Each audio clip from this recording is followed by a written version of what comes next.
Carnivore Girl's creative carnivore kitchen. No plants, no dairy, the next level cooking show. Carnivore recipes with meat, fish, seafood, eggs, gelatin, flavored seltzer, water, and salt. From super easy to complicated, from quickly done to many hours in the kitchen. I always say everybody's body and brain are different, and you gotta figure out what works best for you. The carnivore lifestyle has tremendous benefits, healing effects, and is the best elimination diet. There are many different ways how to do carnivore. I found a way that momentarily works the best for me. In this cooking show, I'll show you it doesn't have to be boring and can be very creative, delicious, and fun. I already created so many carnivore recipes on Instagram at karnivorgirl. And I have this never-ending list on my phone with tons of ideas. My brain is a gift and a curse. Have fun with this episode. Welcome to my creative carnivore kitchen. Carnivore Girl here. Finally, I'm gonna show you how I make my beef flour. Usually, when I use beef flour, I always refer you to my chicken flour video, here by the way, and I tell you, oh, I'm doing it the exact same way like I do the chicken flour, except with beef. Well, yeah, it's basically true, but I thought I need more beef flour right now anyways, why not make a video out of it? So the beef flour I want to make with very lean beef. I usually always use eye of round. This is very lean. It has some fat here.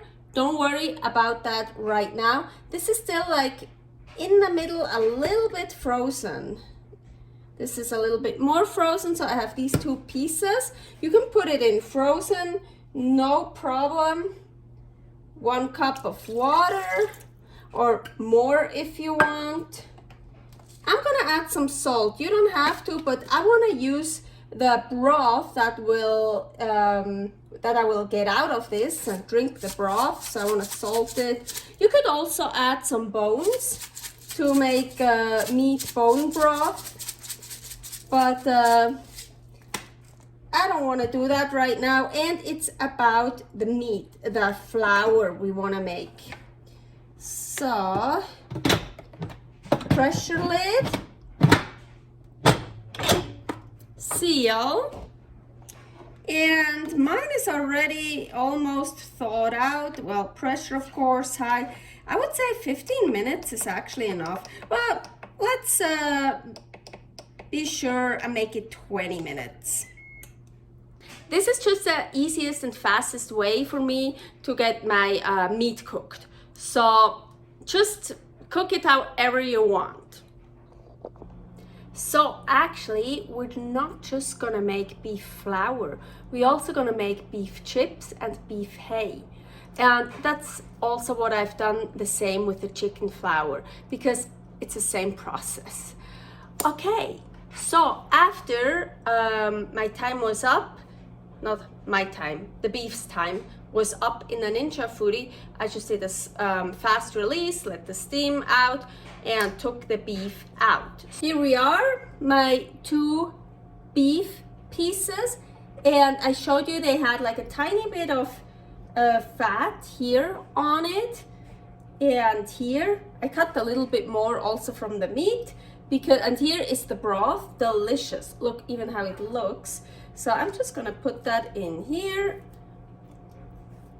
So, and I'm gonna eat that later.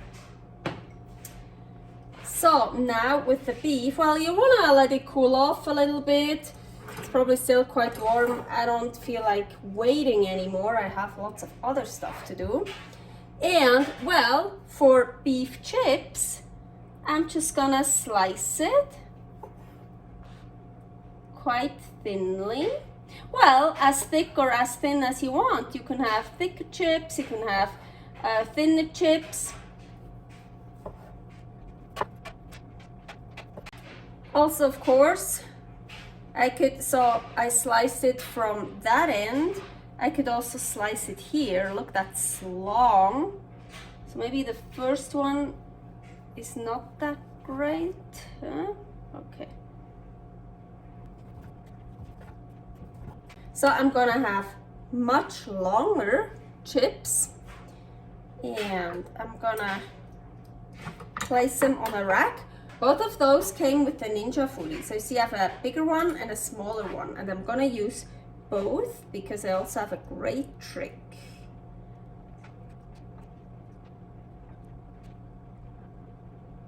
And now for the beef hay. Honestly, beef hay is a bit harder to make than chicken hay, because the chicken breast I use for chicken hay is much longer.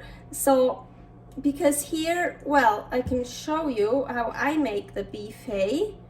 It's just you shredder it basically. Ooh, maybe I should have cooked it a bit longer.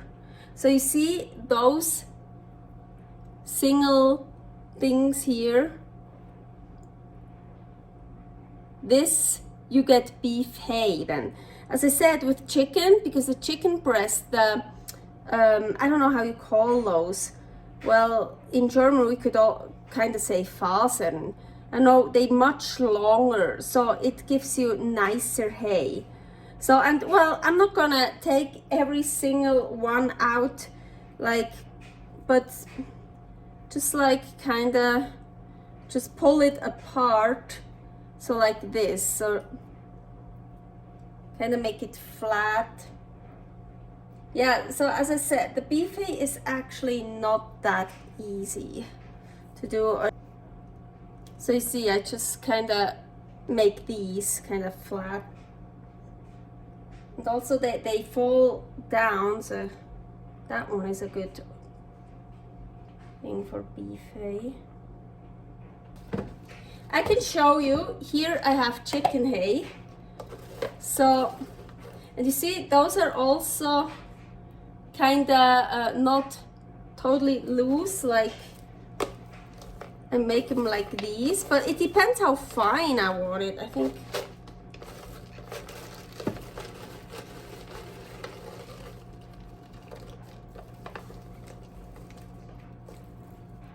Here you see, like, those are more together, but I most likely make chicken flour out of this. So I don't really need it loosened up, or I can kind of loosen it up myself. But you see the chicken hay, I get much longer ones. It's much easier to do. This is really coarse. Sometimes I really take my time and make it really fine, so I have all like more loose single strands. It depends what I need it for. So I found more like grizzle, see this, or here. I'm gonna cut this off because that's not good for chicken hay. The chicken hay needs to be all dried out, and so, ooh, more food for me for my delicious soup. So I really just want it like that. So now I placed everything on here. As you can see, I made basically only chips, just a little bit chicken hay, beef hay when I showed you this, because I think I have an easier way how to make the beef hay. So the little one, the big one, it's really cool. So I open up the big one and I go top of the little.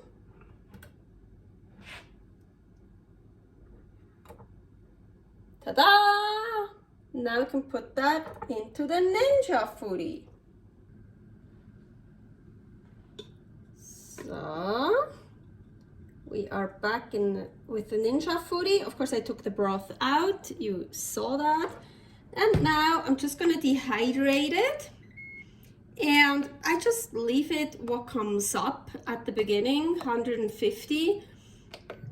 And I just, well, this doesn't go further than 12 hours, but I just dehydrate it until it's dried out, completely dry, brittle.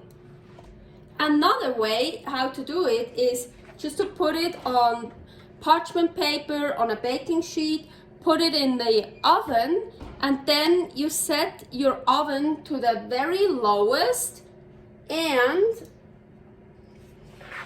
you want to put a wooden spoon or something similar here, like that, so it's open, and then you just dehydrate it like this for hours. I'm pretty sure this takes longer. I don't know. I've never done that with chicken hay and beef hay. I've done that for other stuff before, long time ago, many years ago, when I didn't have a Ninja foodi. So you can hear the Ninja foodi in the background. So what's this? That's already from many months earlier. So I still have some left. So you see, these are my chips, and they're super brittle, and I think it would be easier to make chicken hay from the chips. So you can just kinda just break it off. Well, not all of them are that easy. So this is also a variation to make chicken hay, but chicken hay. But yeah, they're a bit coarse. I still have, you can see here, I also still have some chicken hay left. I used most of that for my Yule log.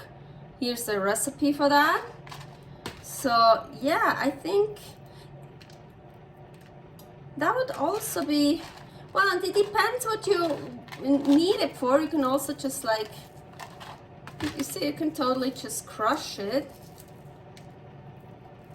but then it's not really hay anymore. So, and now, well, the actual thing, the beef flour, and I think I just said chicken instead of beef. I don't know. I mostly use chicken flour, chicken hay, so yeah, beef. This is beef. Well done. Beef flour, super easy. Here, I just put chicken hay, chicken chips, so whatever, all in here, and I grind it up.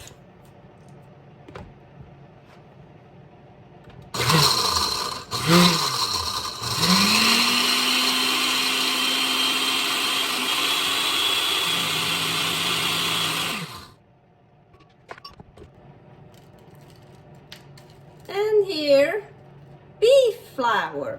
So you can see there's still, really bigger pieces in there. So I can just do it again if I want.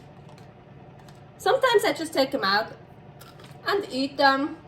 And sometimes it's actually cool to have a little bit also bigger pieces in it for some more crunch. However you want.